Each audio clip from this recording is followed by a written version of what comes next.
Bienvenidos, esto es Mirada Originaria, un encuentro donde podemos hablar, debatir, charlar y conocer todo sobre las comunidades originarias, de la mano de Lisandra. ¿Qué tal? Hola, ¿Cómo estás, muy Lisandra? Lucas. Hola, ¿qué tal? ¿Cómo y andan? Agustín. Hola. Bueno, hoy vamos a seguir hablando sobre algunos de los modos de subsistencia de las comunidades originarias y en esta edición en particular vamos a hablar un poquito sobre el cultivo, ¿no? Cómo se da este proceso, esta actividad dentro de las comunidades originarias como un modo de subsistencia también, cómo lo era antes y cómo siguen algunas costumbres, algunas técnicas actualmente. ¿Qué entendemos cuando hablamos, por ejemplo, del cultivo, Lisandra? El cultivo para mí es algo muy importante también de por ahí de sobrevivir también en algunas ocasiones. Por ejemplo, en mi parte yo he aprendido mucho a través del cultivo también, donde que yo vivía en parte del Chaco. Y ahí nosotros, nuestros abuelos nos enseñaban a sembrar y todas esas cosas para nuestro consumo también. A través del cultivo nos enseñaron a plantar mandioca, también nos enseñaron a plantar batata, después el zapallo, todo lo que sea, o sea, donde que entre todo nomás la tierra. Todo el trabajo que tenga que ver con la tierra, ¿no? Sí. Porque, por ejemplo, el sembrar por ejemplo, la mandioca es otro método, al igual que la batata y el choclo también. Es todo, son, por ejemplo, nuestros abuelos, nosotros siempre le esperábamos a ellos que ellos primero se vayan y removían la tierra, por ejemplo. Porque eso nosotros no podíamos hacer porque era algo más pesado ya para los chicos. Pero él siempre nos decía de que nosotros podíamos plantar cuando ellos hacían las partes más pesadas por ahí de remover la tierra con el arado, también con la ayuda de unos caballos también, viste, que removían con el arado y se iban todo. Y ahí ellos juntaban la tierra removida ya, viste, y hacían líneas, largas líneas. Después había otro grupo que se iba, por ejemplo, porque nosotros éramos familia numerosa. Ahí en el Chaco, mi mamá, de mi abuela era otra familia, después estaba mi tía, también tenía su familia, después estaban mis otros tíos también, después mi bisabuela también, que podían. Y la tierra era de toda la familia, las hectáreas era de toda la familia y nosotros lo que teníamos que hacer, trabajar todo junto dentro de nosotros para que todo lo que salga de la tierra donde que nosotros estábamos plantando, ya todo depende de que por ahí uno necesita choclo, se va y saca. Y esto de esta actividad, digamos, sí, del cultivo, ¿se lo llama así, se lo conoce así o ustedes lo reconocen con alguna palabra de su idioma? ¿Cómo se lo convoca? Cuando se habla de cultivo en sí, ¿cómo uno se refiere en la lengua, en el idioma? En la lengua, o sea, de la idioma es sananak.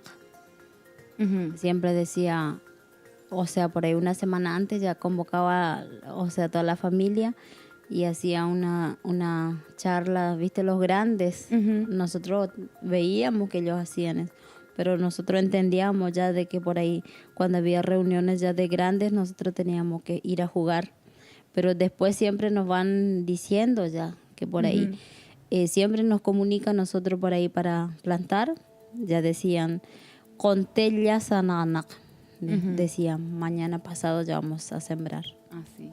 Mira qué lindo. Así. ¿Y cómo se manejaban con el tema del tiempo? Tiempo. ¿Plantaban? ¿Cuándo sabían que ya estaba eso para poder cosechar? ¿Qué cosas? ¿Se manejaban por ahí con el sol, con las lunas? Todo es un proceso por ahí, porque para plantar la mandioca se planta de distinta manera, al igual que la batata. Por ejemplo, la mandioca se plantaba con el tronco que crecía ya, ¿viste? Y eso no se desperdiciaba, se guardaba ya. Se guardaba para plantar en otra ocasión por ahí. Y después ya, por ejemplo, cuando como era tu pregunta de por ahí se guiaba con la luna, todas esas cosas, no. Se guiaba a través del crecimiento de la mandioca, el tamaño, la altura y también de cómo va, por ejemplo, uno decía que por ahí ya la mandioca es madura cuando ya se va rompiendo ya la tierra. Ah, Ahí lo que ¿y cómo ya era está la bien. tierra? Era un poco así como la contextura de la, digamos, bueno, como era arenosa, ¿cómo era la tierra para La tierra era un poco arenosa ya, porque Ujú. por ahí cuando llovía ya mantenía bien así húmeda todavía Húmedo? la tierra. O sea que tiene que ser húmedo Sí, tiene que estar húmedo para el que ya lugar. pueda crecer Ujú. bien la Y mandioca. Lucas, allá en tu comunidad, en Misión Laicí, Conociendo, ¿no? Que hay varias colonias, por ahí algunos se dedicaban más a la pesca, ¿había esta relación con el cultivo? Sí, esto generalmente esto representó un reemplazo a lo que era anteriormente a la caza y a la pesca, ¿no? Porque uno tenía que aprender a cultivar ya sus propios alimentos, ¿no? A través del, como decía ella, que decía que se cultivaba la mandioca, la batata, el maní, porotos, un montón de cosas que se fueron adhiriendo a lo que es también a la costumbre, ¿no? A la siembra de algodón, esto ya cuando se fue incorporando lo que es la plata, la moneda, ¿no? Ujú. Y fueron así aprendiendo a tener ese contacto y por eso se le conoce hoy en día, pero hoy en día capaz no se le da ese impulso o ese manejo ya como anteriormente. ¿Pero era una actividad propia de la comunidad o como vos decís, para poder entender un poquito más? Habían situaciones en lo que quizás los criollos tenían su terreno, estas prácticas y buscaban la mano de obra del originario para que trabaje en eso o la comunidad misma originaria tenía esa incorporación de la práctica como modo de subsistencia, de traer alimento a su hogar. Generalmente empezó en los campos de los criollos, ¿no? Donde buscaban mano de obra aborigen. Ujú. Y después, a raíz de eso, uno fue aprendiendo acerca de cómo sembrar, cómo conseguir las semillas.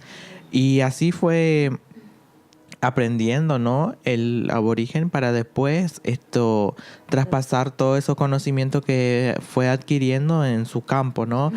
En sus tierras y acerca del manejo, el cuidado que uno le puede dar a esas plantaciones. Y ahora esas prácticas en los lugares de las comunidades que son, por ejemplo, las de ustedes que son periurbanas, donde están más cercanas a la ciudad, o vos que podés tener algunas más allá de las colonias, ¿qué observación ves vos con respecto al cultivo?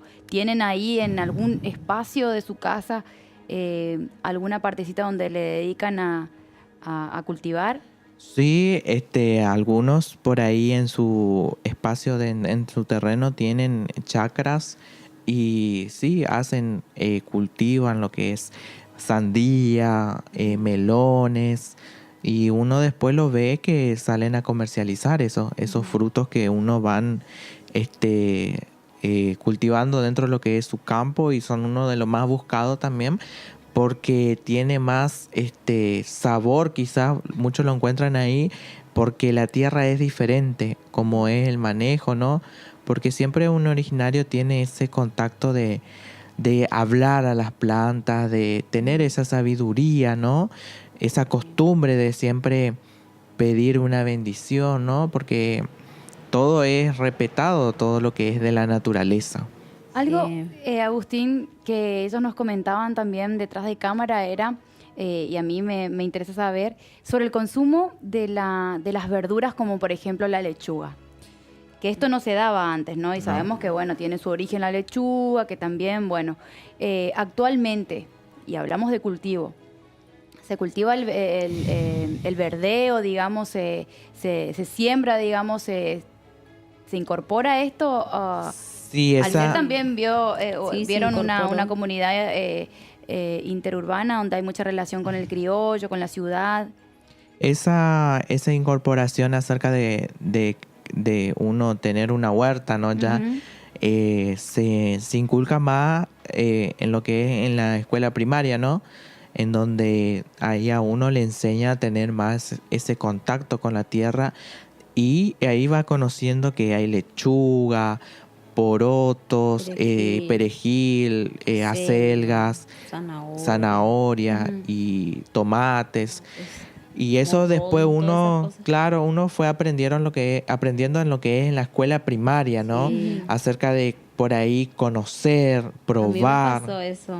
Sí, en la escuela primaria de la comunidad ahí recién pude conocer las verduras y plantar las verduras, porque anteriormente nosotros plantábamos todo lo que sea batata, mandioca, zapallo, todas Y esas utilizaban, cosas. consumían solamente lo Sí, que todo eran lo raíces, que- así. todo lo que nosotros plantábamos, pero ahí en la comunidad de Nancoma y en la escuela ahí recién pude aprender a... Eso actualmente. Claro. Porque yo Sí. recuerdo que el año pasado y a principios de este año, la escuela ahí, la 335, Sí. ha hecho una huerta modelo Y para muy que los chicos linda. vayan aprendiendo lo mismo que pasó en la educación de Luca. Sí. Van aprendiendo cuáles son las verduras que por ahí se utilizan en la utilizan. comida que ellos van a ingerir ahí al mediodía en la escuela. Muy Sí, importante. lo más lindo que por ahí dentro de la comunidad, que una vez hicieron la huerta en la escuela, le enseñaban a los chicos de plantar, de cuidar también y después de cosechar. Y eso Para el consumo. Para el consumo, pero ahí en la escuela nomás, sí, porque ahí se plantaba, después los maestros le decían que como tanto le cuidan, viste, salen lindas plantas de verduras ahí, podían cosechar y poner en la cocina ¿Y de se la ve escuela. en las comunidades las huertas de autoconsumo en las familias? Claro, de ahí surge eso, ¿no? De uno ir aprendiendo y también lo va trasladando lo que es a la familia y uno va enseñando ese conocimiento que adquirió en la escuela y ya hace una huerta en su domicilio, en su hogar.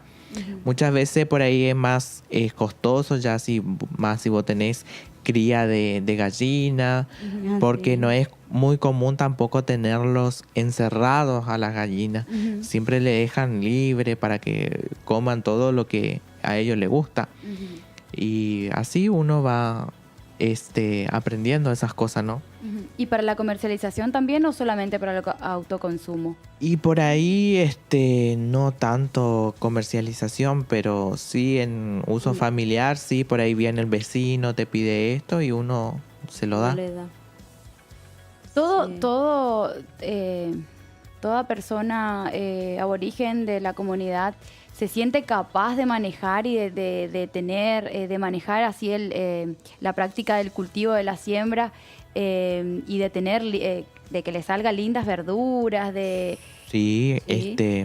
muchas veces buscan capacitarse más porque varios de la comunidad de allá de Misión Ley sí fueron a hacer cursos de capacitación para ir adquiriendo nuevas estrategias, porque años a año uno va cambiando la forma de la plantación y uno siempre busca esa nueva actualización. Claro, acá también pasa algo similar con el Instituto Paipa.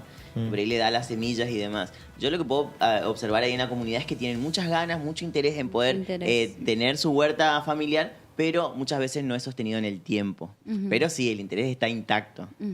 Bueno, Sí, realmente eso, muy interesante, muy ¿no? interesante. Que podemos seguir hablando en una próxima edición porque ya nos hemos quedado corto de tiempo, así que ya te invitamos para que nos acompañes. Esto ha sido Mirada Originaria y nos despedimos. Hasta la Chao. próxima.